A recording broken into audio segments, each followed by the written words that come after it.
Vamos olhar a palavra de Deus. Eu convido você para abrir Tiago, capítulo 1, versículo de número 5. Tiago, capítulo 1, versículo de número 5. Epístola de Tiago, capítulo 1, verso de número 5. Eu vou ler apenas um versículo essa noite, mas com o objetivo de estimular você nos próximos 5 dias, que é amanhã até domingo, que você leia toda a epístola de Tiago, que são 5 capítulos bem curtos. Para você ter uma ideia, se você ler de maneira tranquila, você gasta menos de 30 minutos, 20, 25 minutos você gasta para ler ela todinha. Hoje à tarde eu li 3 vezes essa epístola antes de vir para cá. Então, é um incentivo. Eu vou dar uma amostra grátis e quero que você use, para que a partir de amanhã, 5 dias, você leia a epístola de Tiago todinha até domingo. É um incentivo para você começar o ano lendo essa palavra do Senhor para o teu coração. Diz assim, Tiago, capítulo 1, verso 5. Se, porém, algum de vós necessita de sabedoria, peça a Deus, que a todos dá liberalmente e nada lhes impropera, e ser-lhe-á concedida. Vou repetir. Se, porém, algum de vós necessita de sabedoria, peça a Deus, que a todos dá liberalmente e nada lhes impropera, e ser-lhe-á concedida. Deus, nós invocamos o teu nome santo e bendito mais uma vez, Pai. Agradecidos pelo privilégio de estarmos aqui e de termos a tua santa palavra nas nossas mãos, Pai. Que o Senhor possa, na tua graça e misericórdia, falar ao coração dos teus filhos nessa noite, em nome de Jesus, Pai. Para que nós possamos discernir a tua vontade, o teu propósito, o teu querer para nós, Senhor. E nós, assumindo, Pai, a tua vontade, nós saibamos te honrar e te glorificar no último dia do ano e sobretudo no ano que nós temos pela frente. Que o Senhor nos conduza na graça e na ação do teu Espírito Santo, Pai. É a nossa oração em nome de Jesus. Amém. Amém. Irmãos, sempre que eu leio este versículo,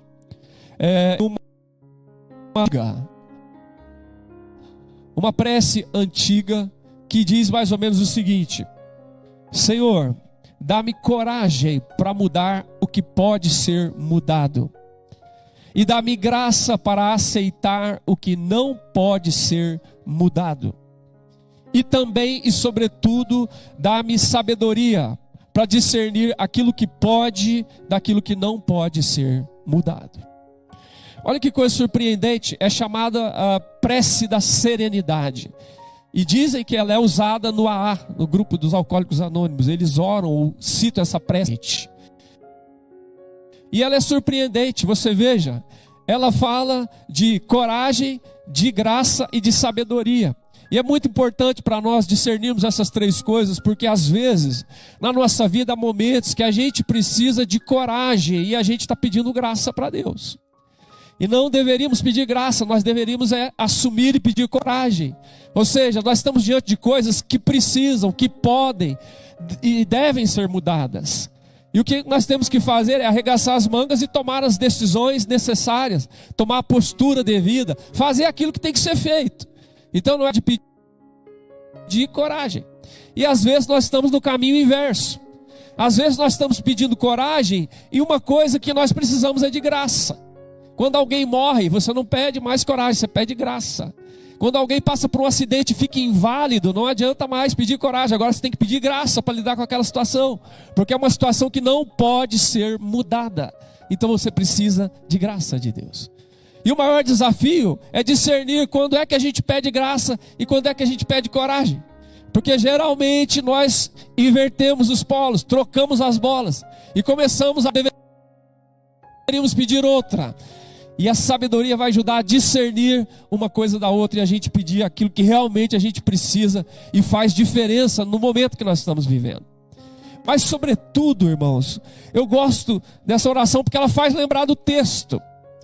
E ela e o texto mostram para nós uma coisa surpreendente. Ela mostra o papel da sabedoria, o lugar da sabedoria, a importância da sabedoria na nossa vida. Sabe, Nós, como discípulos de Jesus, para nós sabedoria é inegociável, é condição sine qua non. Nós devemos ter sabedoria. Deus quer que nós sejamos conhecidos como pessoas sábias. O apóstolo Paulo chega a dizer que nós não devemos andar como nécios, e sim como sábios, porque somos filhos de Deus. Portanto, nessa noite, antes de terminar o ano, eu peço a Deus para mim e peço para você, Deus, dê-nos sabedoria em nome de Jesus. Que Deus dê a nós sabedoria para entrar o novo ano, para discernir entre as coisas, para tomar decisões acertadas, para vivermos de uma maneira que glorifica a Deus e que promove bênção na nossa vida, na nossa casa, na nossa família e na nossa comunidade de fé. Que Deus nos dê sabedoria em nome de Jesus. Amém?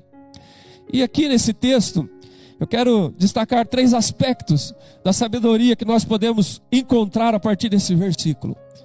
Em primeiro lugar, Tiago vai nos mostrar que a sabedoria é uma questão de necessidade. A sabedoria é uma questão de necessidade. Como o texto diz, você viu, está dito aí: se porém algum de vós necessita de sabedoria. É uma questão de necessidade para nós. Eu costumo dizer, vocês que me ouvem com uma certa regularidade sabem disso, existe aquilo que nós chamamos de capricho e existe aquilo que nós chamamos de necessidade. O que é capricho? Aquilo que você pode viver sem. Necessidade significa aquilo que você não pode viver sem. Por exemplo, você não pode viver sem ar. Se acabar o ar, você morre. O que aconteceu na pandemia? As pessoas morriam sem ar. Você não pode viver sem água. Sem água a gente vive um pouquinho de tempo. Sem comida um pouquinho mais. Mas a gente não vive sem ar, a gente não vive sem água, a gente não vive sem comida. Os cientistas dizem, a gente não vive sem luz. Se não tivesse luz, se não tivesse calor, nós morreríamos congelados. Percebe? Isso é necessidade, a gente não vive sem. Mas muitas vezes nós elegemos como necessidade aquilo que é meramente capricho. Por exemplo, você sabe, consumismo é capricho. Consumismo é você comprar uma coisa que você não precisa, com dinheiro que você não tem, para fazer média com quem você não conhece, para parecer uma pessoa que você não é. Isso é capricho. Você pode viver sem essas coisas, mas a sabedoria não é capricho. A sabedoria é necessidade na nossa vida como servos de Deus. E a gente olha para a palavra de Deus e percebe que Tiago escreve isso porque aqueles irmãos necessitavam de sabedoria. Pelo menos por 3 coisas. Porque eles enfrentaram perseguição, eles enfrentaram a dispersão e eles enfrentaram provação, tentação. Tudo isso eles enfrentaram. Em primeiro lugar, eles enfrentaram perseguição, irmãos. Talvez a perseguição do capítulo 8 de Atos dos Apóstolos. Depois que Estevão foi apedrejado, martirizado, a palavra de Deus diz que o apóstolo Paulo assolava a igreja. Ele mandava prender os discípulos de Jesus. Ele forçava com que esses discípulos blasfemassem do nome do Senhor. Ele arrastava pessoas, arrancava das suas casas à força. E possivelmente, talvez estes irmãos que receberam a palavra de Tiago viveram essa perseguição. Se não foi essa, talvez foi aquela de Atos capítulo 12. Quando Herodes Agripa I mandou matar Tiago ao fio da espada e mandou prender o apóstolo Pedro e perseguiu a igreja. Se não foi a primeira, foi a segunda. Se não foi a primeira e a segunda, talvez foram as duas. O fato é que eles provavelmente enfrentaram perseguição. E mais que perseguição, eles enfrentaram a dispersão. Por causa da perseguição, eles tiveram que sair de Jerusalém. Tiveram que deixar a casa, tiveram que deixar a família, tiveram que deixar os seus costumes, tiveram que deixar o seu conforto. E se foi por causa da primeira perseguição, Atos 11 diz que eles foram parar na Fenícia, Chipre e Antioquia. E se foi por causa da segunda, talvez o que Pedro diz na sua primeira carta dá um vislumbre para nós. Eles estavam no Ponto, na Galácia, na Capadócia, na Ásia, na Betínia, ou seja, espalhado pelo Império Romano. Eles enfrentaram perseguição, eles enfrentaram dispersão E a palavra aqui em Tiago diz que eles enfrentaram provação. Claro, se você é perseguido, se você se torna um disperso, é claro que você vai enfrentar provação. E é claro que junto com a provação muitas vezes vem a tentação também. Satanás se aproveita do momento de dificuldade, de luta, de estresse, de carência, de desafio. E nós não só vivemos provação, nós vivemos tentação. O capítulo 1, verso 2 diz que eles deveriam ter motivo de alegria ao passar por várias provações. O verso 12 do capítulo 1, verso 12 diz assim: bem-aventurado é aquele que é aprovado, o homem que suporta a provação com perseverança. E depois o verso 13 diz que a gente é tentado, não é por Deus, é pela nossa própria cobiça. Agora pense, irmãos, comigo. Esses irmãos enfrentaram perseguição, enfrentaram dispersão, enfrentaram provação e tentação. Graças a Deus nós não enfrentamos perseguição até hoje. Louvado seja o nome do Senhor. Ainda não. Nós não enfrentamos perseguição. Você pode sair da sua casa e vir para o culto. Nós podemos cantar com todo o instrumental. Nós podemos ler a Bíblia aqui, em casa, na rua, em qualquer lugar. Nós podemos cantar aqui no banheiro ou na praça. Não há perseguição por enquanto. Louvado seja Deus. Também ninguém aqui enfrentou dispersão. Ninguém precisou deixar sua família, deixar o seu cantinho e viver um choque cultural. Eles viveram um choque cultural tremendo, porque foram para um lugar onde os costumes eram diferentes, onde a comida talvez era diferente, onde o culto era diferente, onde se adoravam outros deuses e não o Senhor.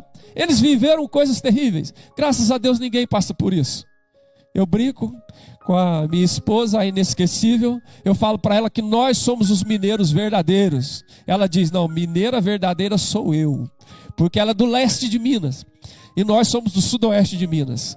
E aí a gente pergunta para ela como é que fala. Ela fala porta. Não, não é porta, como é que fala? Porta, porta. E eles têm um sotaque todo deles. Ela fala para mim assim: arreda. Eu falo: arreda não, arreda é Satanás, chega para lá.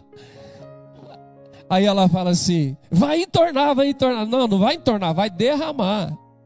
Agora você imagina, nós somos do mesmo estado, apenas de região diferente. Já vivemos essas diferenças de costume, de linguagem, choque cultural, choque linguístico. Imagina eles saindo de Jerusalém, indo para os rincões do Império Romano.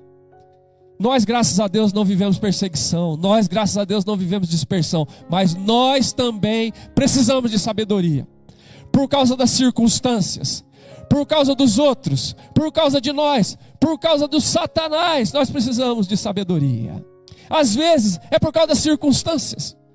O irmão querido nosso essa semana estava em viagem, sofreu um acidente, fraturou 8 costelas, perfurou a membrana do seu pulmão e está lá hospitalizado em Passos, se recuperando. A nossa irmã Flávia estava tudo bem, estava até agendada para vir para o jantar, teve que desmarcar, fazer cirurgia de emergência, não encontrava anestesista aqui, teve que ir para Poços de Caldas às pressas para operar de apendicite. Por quê? Porque na vida nós temos circunstâncias, nós temos acidentes, nós temos desemprego, alguém rouba o nosso carro, alguém furta algo da nossa casa, algo ruim acontece conosco. Nós somos sujeitos a circunstâncias. E não é só circunstâncias, são as outras pessoas também. Às vezes é um colega de trabalho que é o verdadeiro agente de Satanás na nossa vida. Às vezes é um vizinho. Às vezes é alguém da nossa casa, infelizmente, da nossa família. Nós precisamos de sabedoria por causa da circunstância e por causa das outras pessoas com quem nós convivemos. E o mais assustador é que nós precisamos de sabedoria, não é só por causa da circunstância, por causa dos outros, por causa de nós mesmos. Às vezes o problema sou eu. Você tem que dizer como Roberto Carlos: esse cara sou eu, Senhor. Eu sou o problema da minha vida, eu sou o problema da minha casa, eu sou o problema da minha família. Não é? Eu cito aqui várias vezes um trecho de uma canção que eu não conheço, não sei se ela é boa, se ela é ruim, não estou recomendando a canção, mas esse trecho é profético. Ele diz assim: Deus me proteja de mim, e da maldade de gente boa, e da bondade da pessoa ruim. Maravilhoso. A primeira coisa que Deus tem que da qual Deus tem que nos proteger, não é de acidente, não é de bala perdida, não é do ladrão, não é do estuprador, é de nós mesmos, das loucuras que nós cometemos, dos enganos do nosso coração, dos desejos contrários à vontade do Senhor e à sua palavra. Quantas vezes eu e você nos metemos nas maiores enrascadas, não teve nada a ver com circunstância, não teve a ver com outras pessoas, teve a ver conosco, com as nossas escolhas, com os nossos caprichos, com as volúpias do nosso coração.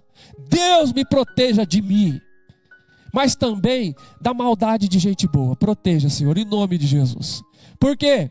Aqui nós temos gente boa, aleluia, cheio de gente boa, mas é relativo, não é absoluto. Só um é absolutamente bom, o Senhor, os demais são todos relativamente bons. E mesmo sendo gente boa, faz coisa ruim ainda. Não é verdade? Vocês convivem comigo aqui há 10 anos. Eu sou gente boa, mas às vezes eu dou umas pisadas na bola, feio. Por quê? Porque gente boa ainda faz coisa ruim. Porque somos pecadores, todos nós. Eu e vocês, tudo farinha do mesmo saco. Todo pecador. Deus me proteja de mim da maldade de gente boa. Meu irmão também cai, meu irmão falha, fala coisa que não deveria falar, faz coisa que não deveria fazer. Entra em assunto que não era da sua conta, se mete onde não foi chamado. Deus, me proteja da maldade de gente boa e da bondade da pessoa ruim. Porque pessoa ruim fazendo bondade é duas coisas: ou ele se converteu, glória a Deus, ou ele tem uma agenda oculta. É ou não é? Gente ruim fazendo bondade se converteu, louvado seja o nome do Senhor. O Paulo perseguia a igreja, se converteu, começou a proclamar o evangelho de Jesus e plantar a igreja, louvado seja Deus. Agora, gente ruim fazendo bondade e não se converteu, cuidado, pode ter agenda oculta, pede para Deus livrar em nome de Jesus, não é? Saul disse para Davi: casa com a minha filha, seja meu genro, seja genro do rei, que privilégio. E Davi, poxa vida, quem sou eu para ser genro do rei? Eu não tenho essa condição, eu não tenho esse naipe, esse cacife para ser genro do rei. O que precisa para ser genro do rei? Não, é só você matar 100 filisteus, trazer o prepúcio dos caras, trazer o prepúcio, está tudo certo. Ele queria que Davi fosse rei? Não, ele queria que Davi fosse morto pelos filisteus e a mão dele ficasse limpa. Deus nos dê sabedoria, por causa das circunstâncias, por causa dos outros, por causa de nós, e por causa do diabo, de Satanás, que usa das circunstâncias para nos levar ao pecado e para nos afastar de Deus e da sua palavra. Deus, por favor, nos dê sabedoria, no nome de Jesus. Amém? Amém. Eles precisavam, nós precisamos também. Nós precisamos de sabedoria. E como eu quero estimular você a ler Tiago, além do que eu disse, eles precisavam de sabedoria, nós precisamos. Por quê? Primeiro, dentro disso ainda, para dar ouvido à palavra e praticar a palavra, como diz a partir do verso 19. Para a gente poder dar ouvido à palavra e para poder praticar a palavra. Porque às vezes você ouve a palavra, mas você não pratica a palavra. Esse é o problema, esse é o desafio. Tiago diz, não, você não pode só ouvir, você tem que ouvir e praticar. Se você tiver sabedoria de Deus na sua vida, você vai acolher a palavra e você vai praticar a palavra em nome de Jesus. Em 2025 vai ser o ano de acolher a palavra e praticar a palavra. Também você vai rejeitar a falsa religião e vai abraçar a verdadeira religião. O Tiago fala logo mais abaixo o seguinte: se você diz que é religioso e não refreia a sua língua, a sua religião é falsa, é vã. A verdadeira religião é visitar os órfãos, os necessitados, as viúvas e guardar-se incontaminado do mundo. Essa é a verdadeira religião. Quando a sabedoria de Deus toma a nossa vida, irmãos, a gente rejeita a falsa religião e a gente abraça a verdadeira religião em nome de Jesus. Amém? E mais, quando a sabedoria toma conta de nós, a gente resiste ao diabo, mas também a gente aflige, a gente lamenta, a gente chora pelos nossos pecados. O capítulo 4 diz que a gente teve que resistir ao diabo, mas também tem que chorar, afligir e lamentar pelo nosso pecado. Porque às vezes é o dedo de Satanás, às vezes é tentação, às vezes é opressão maligna, mas às vezes não tem nada a ver com Satanás. Às vezes somos nós. Às vezes é o nosso pecado. Então, quando for Satanás, a gente resiste e ele fuge de nós. A gente se achega a Deus e nós vencemos Satanás. Mas quando é o nosso pecado, nós temos que nos afligir, lamentar e chorar. E só vai fazer isso quem tiver sabedoria de Deus na sua vida e no seu coração. Eu espero que você receba a sabedoria de Deus em nome de Jesus. Amém? Eu cunhei uma expressão, uma máxima, para falar dessa necessidade de sabedoria. Olha só, preste atenção. Onde estiver sua maior necessidade, ali estará sua verdadeira prioridade. Se você quiser escrever, pode escrever. Onde estiver sua verdadeira necessidade, ar, água, comida, luz, Deus. Onde estiver sua verdadeira necessidade, ali está a sua prioridade. Não se perca com outras coisas. Isso é a sua prioridade. Tiago está dizendo a sua prioridade é sabedoria para entrar 2025. Sabedoria para cuidar do seu casamento, para lidar com seus filhos, com as finanças, com o seu patrão, com os seus funcionários. Você precisa de sabedoria. Por causa da circunstância, por causa dos outros, por causa de você e por causa do Satanás. Você precisa de sabedoria. Sabedoria é uma questão de necessidade. Que Deus nos dê sabedoria em nome de Jesus. Amém? Vocês estão aí ainda? Amém. Segundo, sabedoria não é só questão de necessidade, é uma questão de oração. Olha para o texto para você ver. O texto diz: se porém algum de vós necessita de sabedoria, faz o quê? Peça a Deus. Peça a Deus. Ora, clama aos céus, peça a Deus. E mais abaixo, o versículo que eu não li diz assim: e peça com fé, confiando em Deus. Peça e peça com fé. Eu lembrei de uma história que eu ouvi, uma ilustração que eu acho interessante. Um discípulo procurou o sábio, o mestre, e disse para ele: eu quero conhecer a sabedoria, eu quero saber o que é sabedoria, eu quero discernir a sabedoria. O sábio o levou à beira de uma praia, numa região de águas correntes, fez ele se ajoelhar, apanhou pelo cangote e enfiou a cabeça dele na água e segurou por alguns instantes e perguntou para ele, depois de alguns instantes, tirou e perguntou: você encontrou sabedoria? Ele falou: não. E ele pegou de novo, enfiou ele com a cabeça na água e segurou um pouco mais. Se ele tivesse segurado 30 segundos, agora segurou por uns 45 segundos. Tirou, perguntou para ele: você encontrou sabedoria? Ele falou: não. Aí pela terceira vez você já imagina o que aconteceu, né? Ele colocou ele lá, segurou e não tirou. Segurou 30 segundos, 40 segundos, 50, 1 minuto. O sujeito não estava aguentando mais, debatendo, se desvencilhou e tirou a cabeça para fora e... O mestre falou para ele: o dia que você procurar sabedoria igual você procurou o ar, você vai encontrar. Não é assim que você faz com outras coisas? Não é assim que você procura fama? Não é assim que você procura dinheiro? Não é assim que você procura poder? Não é assim que você procura status? Graças a Deus que Jesus não deixou isso que eu contei para vocês como regra. Senão eu e o pastor Nisso tinha que levar todo mundo na beira do Chico Pedro, enfiar vocês com a cabeça na água e segurar. Não precisa enfiar a cabeça de ninguém na água. É só pedir ao Pai que está no céu. Ajoelha, se quebranta diante de Deus, põe as mãos postas e diga: Senhor, eu preciso de sabedoria nessa situação. Tem misericórdia, eu não sei se eu vou, eu não sei se eu fico, se eu saio do emprego, se eu fico no emprego, se eu caso, se eu compro uma bicicleta. Tenha misericórdia de mim e me ajuda, Senhor. A gente precisa de sabedoria e a gente pede a Deus com fé, e Ele é o Deus da sabedoria e da graça sobre a nossa vida. Então isso é muito especial, irmãos. E naquela época, provavelmente, as pessoas do Império Romano achavam que a sabedoria vinha dos filósofos, das teorias, das especulações filosóficas. Outros achavam que a sabedoria era dos gurus das religiões de mistério. Tinha muitas religiões pelo Império Romano, um panteão de deuses. Então eles achavam que talvez a sabedoria viesse dos gurus e das suas religiões. E outros, observa isso, e outros achavam que a sabedoria não vinha nem dos filósofos, nem dos gurus, vinha do imperador romano. Porque o imperador romano era tido como um deus, ele era adorado, prestava-se culto a ele. Ele era tido como um deus, então era o ser da sabedoria. Mas Tiago sabia que a fonte da verdadeira sabedoria não estava nos filósofos, não estava nos gurus, não estava no imperador. A fonte da sabedoria estava em Deus e está em Deus. Louvado seja o nome do Senhor. Amém. Está em Deus. É por isso que Tiago diz assim: toda boa dádiva e todo dom perfeito vem da onde?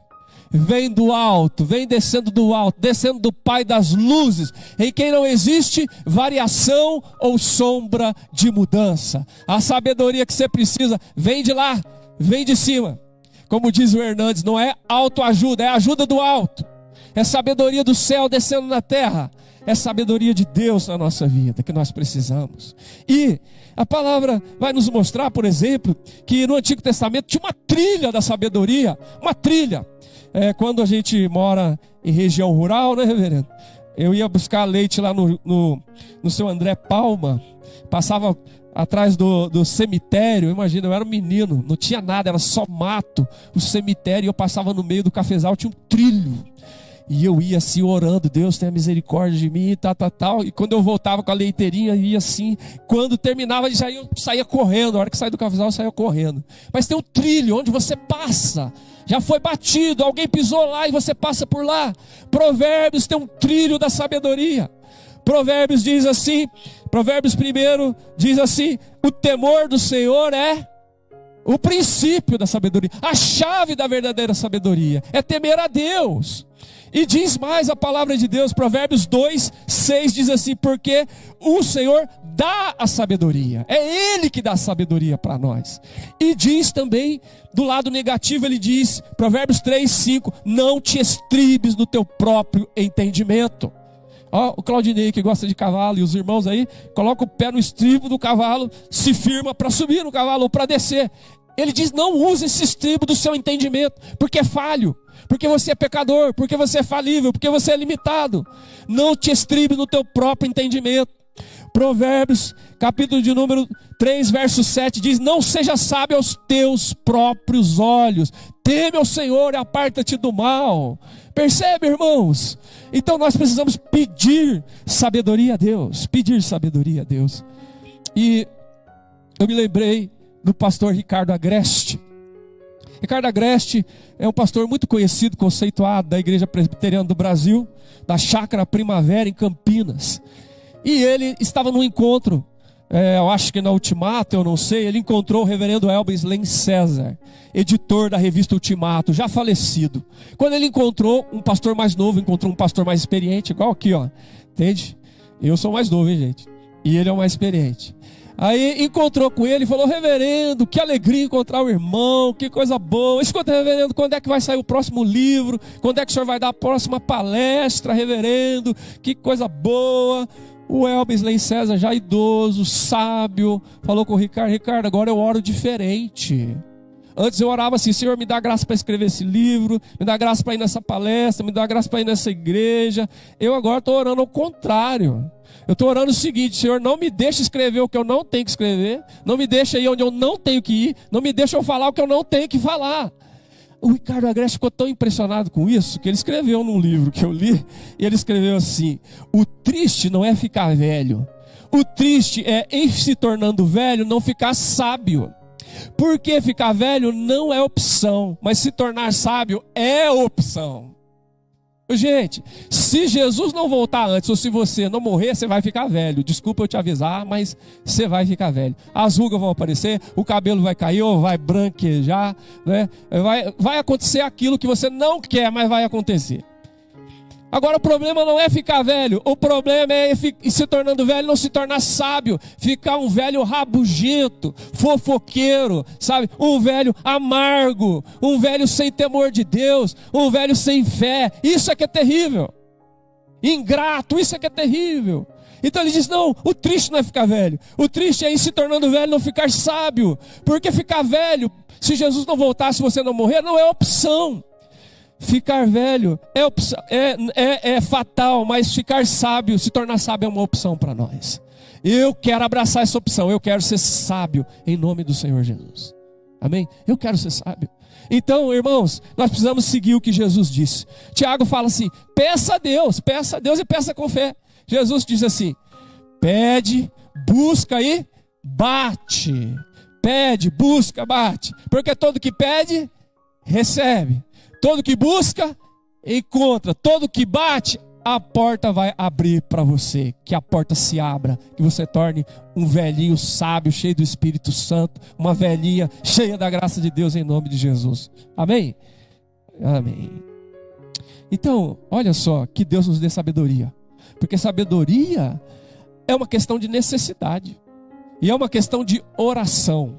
Antes de terminar o ano, dobra o joelho e fala: Senhor, me faz sábio em nome de Jesus. Amém? Para lidar com as situações que o Senhor sabe que eu tenho que lidar. Que o Senhor me dê essa graça em nome de Jesus. E por último, sabedoria é uma questão de graça de Deus. De graça. Olha lá, Tiago 1,5 diz assim: se porém algum de vós necessita de sabedoria, peça a Deus. E o que acontece? Olha a graça de Deus. Ele diz assim no final do verso 5: e que Deus, peça a Deus que dá a todos liberalmente, e nada lhes impropera, e ser-lhe-á concedido. Olha só, presta atenção no que está descrito aí nesse versículo. Primeiro, Deus dá a todos que pedem. Deus dá liberalmente, generosamente, transbordantemente. Deus dá. E não coloca impedimento, não impropera. Deus não coloca impedimento para dar. E Ele concede com alegria a sua sabedoria para os seus filhos. Você é prova disso. Quantas vezes você estava no beco sem saída? No beco sem saída, né?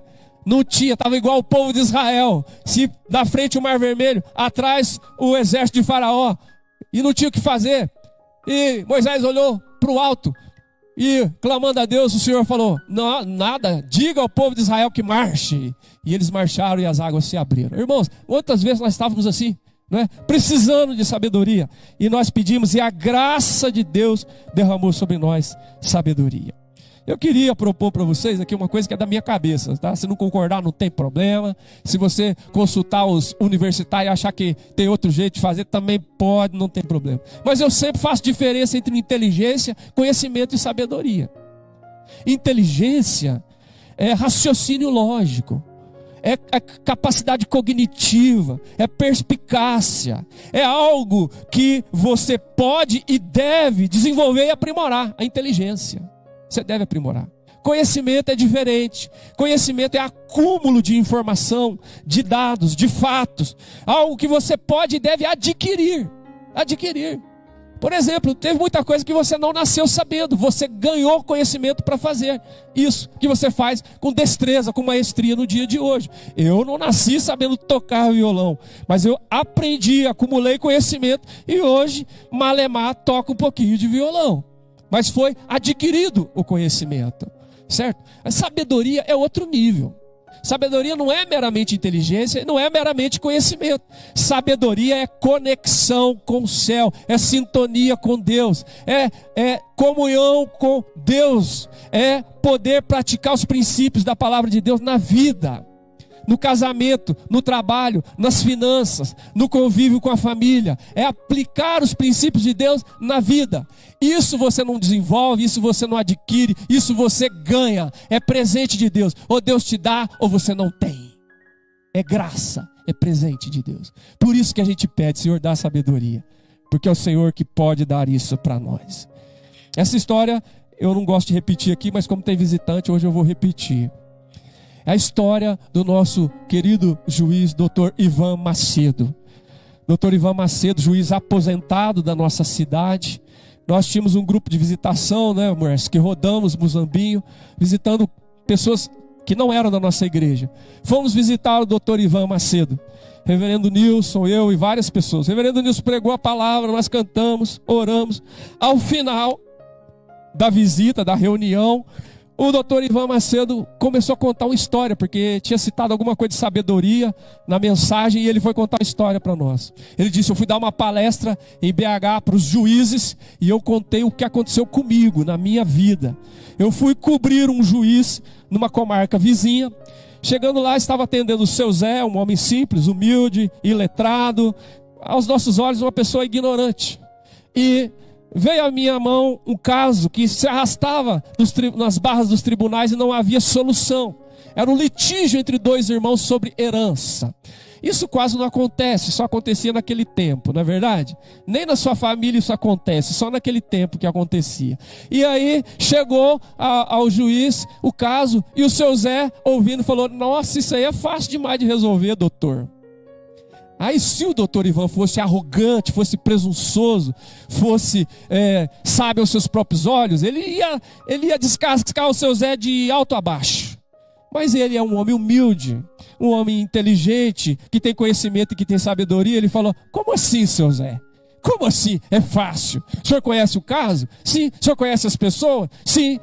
Como assim? Como é fácil? Ele falou: doutor, é só o senhor fazer assim. O senhor chama eles e fala: um divide, o outro escolhe. Um divide, o outro escolhe, acabou. Aí o juiz falou: não é possível, Gerson, não é possível isso. Ele pegou, escreveu no papel lá número 1, número 2, colocou na gaveta, falou: manda eles entrar aí, espera aí, seu Zé. Eles entraram e falou: hoje nós vamos resolver a situação. É o seguinte, vocês vão escolher o número 1 e 2, o 1 divide e o 2 escolhe. E você vai dividir, cuidado, se você dividir errado, ele que vai escolher primeiro. Gerson, acabou naquele dia a confusão.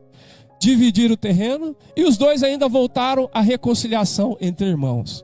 E aí o doutor Ivan estava dando palestra contando isso em BH e disse assim: não basta, o seu Zé talvez não tivesse a inteligência que eu tenho, não tivesse o conhecimento que eu tenho, mas o seu Zé tinha sabedoria. Sabe? Que você tem inteligência, porque inteligência é coisa de Deus. Louvado seja o nome do Senhor pela tua inteligência.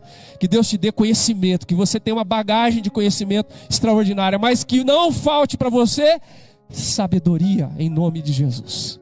Porque uma coisa é uma coisa, outra coisa é outra coisa, já dizia o filósofo. Você tem gente com tanta inteligência, com tanto conhecimento, mas zero de sabedoria. Certo?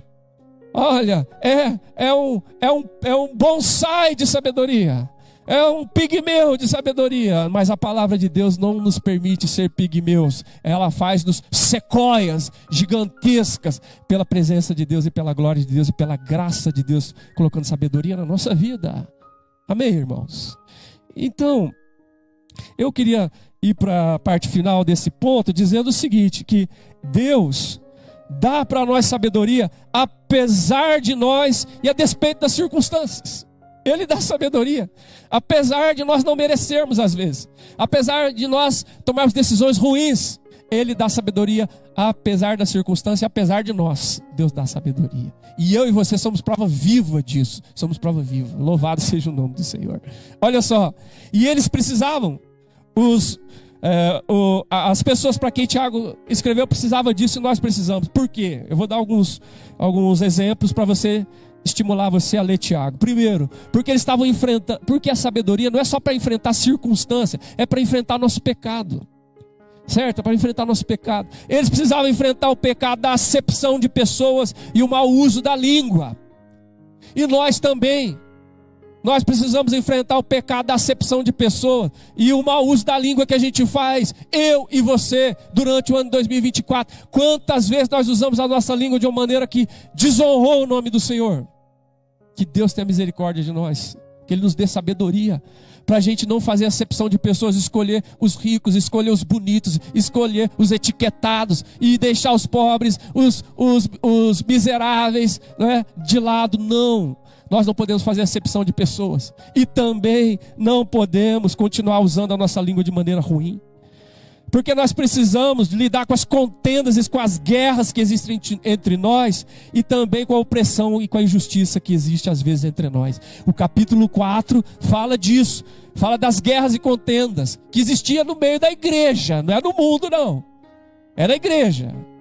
Fala, aqui não existe isso, aqui é tudo santo, anjo, é um acampamento de anjo, é Manaim, existe, não é? Guerras e contendas entre nós. E mais, a palavra diz opressão e injustiça, capítulo 5, os ricos oprimindo o pobre, pode ler depois na sua casa. E ele fala, o clamor do ceifeiro chegou ao Senhor dos Exércitos, você reteve o salário dele com fraude e Deus está sabendo. O juiz não sabe, os outros não sabem, mas Deus sabe. E isso não vai ficar barato se você não mudar de vida. Olha que coisa. Eles precisavam lidar com isso, irmãos, com contendas, com guerras, com opressão, com injustiça. Eles precisavam lidar com a maledicência, diz capítulo 4. Para de falar mal um do outro. Na igreja. E diz que eles precisavam lidar com a presunção. O ano que vem eu vou para tal cidade, eu vou morar lá, eu vou fazer isso, eu vou fazer aquilo, eu vou fazer aquilo outro, eu vou fazer não sei o que lá. Tiago disse, você deveria dizer o seguinte: se Deus quiser, se Deus permitir, faremos isso ou aquilo. É presunção. Está entendendo porque nós precisamos de sabedoria? Porque entre nós, irmãos, nós temos acepção de pessoas, nós temos mau uso da língua, nós temos contendas, guerras, opressão, injustiça, maledicência, presunção. Nós precisamos da graça de Deus derramando sabedoria sobre nós, em nome de Jesus. E aí, a gente lembra de uma figura icônica da sabedoria. Quem é? Salomão.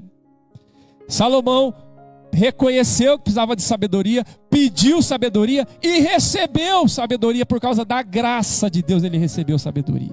Eu não vou contar a história, você já sabe. 2 mulheres, cada uma com seu filho. Uma delas dorme à noite e rola em cima do bebê e mata o seu filho. Ela troca o filho com o filho da outra, elas eram prostitutas. E o caso vai parar diante de quem? De Salomão. E uma fala, o filho é meu. A outra fala, não, o filho não é dela, o filho é meu. A outra, não, o filho é meu. Imaginou essa cena, né? Não tinha teste de DNA, não tinha nada para ajudar o Salomão. E ele tinha pedido a Deus sabedoria.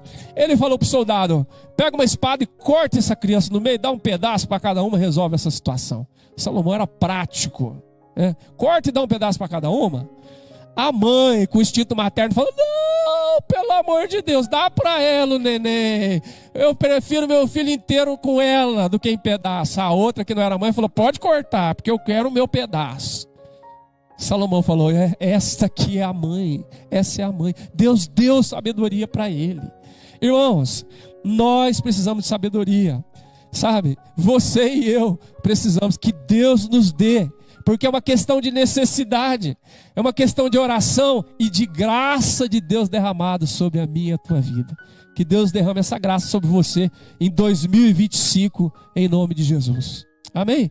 Para você lidar com essas coisas, com os nó nórdicos ali, ó, aqueles nó travados lá na sua casa. Sabe? Casamento, filho, salário, patrão, empregado, vizinho, sogra, cunhado, pastor. Não, pastor não. Irmãos da igreja. Certo? Irmãos da igreja, irmãos do coral, do louvor. Pede a Deus, Senhor, dá sabedoria, porque aguentar aquele povo lá não está fácil. Tem misericórdia. O pastor é maravilhoso, mas o povo não é gente boa, não. Então que Deus dê sabedoria para todos nós, em nome de Jesus. Amém? Eu termino lembrando você uma coisa muito importante. Que o exemplo supremo de sabedoria não é Salomão, não é Tiago, é Jesus. É Jesus, a sabedoria é em Jesus. O Paulo fala, em Cristo está ocultos os tesouros da sabedoria e do conhecimento de Deus, é em Jesus. Olha para Ele. Lê o evangelho dele, veja como ele lidou com os pecadores, veja como ele lidou com as prostitutas, como soldado romano, com os seus discípulos, com Pilatos, com a sua mãe, com a sua família. Olha para ele e você vê a sabedoria encarnada, que surpreende no jeito que fala, no jeito que age, na maneira como responde. Eu estava conversando com o João hoje sobre Bíblia lá em casa, à mesa, e aí ele falou, você vê como que Jesus era fora da curva totalmente. Só um caso. Uma mulher viu Jesus falar muitas coisas. Ela falou, bem-aventurada a mulher que te amamentou, o seio que te amamentou, aquela que te deu a luz. Bem-aventurada. Imagina eu e você, né? Bem-aventurada a dona Carmina, que gerou esse homem maravilhoso. Aí fala, você está certo, a minha mãe ela foi uma felizarda mesmo. E não estaria errado, porque o anjo falou para ela, você é bem-aventurada. Isabel disse, você é bem-aventurada. Ela disse no cântico, não é Ed, ela disse no cântico que ela era bem-aventurada. As nações diriam que ela era bem-aventurada. E o filho dela? Não foi na vibe de todo mundo, não. Ele falou assim, não, antes bem-aventurado é aquele que ouve a palavra de Deus e pratica. Certo? Quando a sua mãe e seu irmão estão aí querendo ver você, o que você faria? reunião, casa cheia, aqui tudo cheio. Ah, a dona Lígia está lá querendo entrar, pastor Nilson. Ou o pastor Nilson iria lá, ou faria o quê? Faz um corredor, deixa a dona Lígia entrar. O que Jesus fez? Espera aí, quem que é minha mãe e meus irmãos mesmo? Não, minha mãe e meus irmãos são aqueles que ouvem e obedecem a palavra de Deus. Porque não tem nada a ver com DNA, com consanguinidade, com genética. Tem a ver com relação com Deus e com o céu agora. A família é isso agora.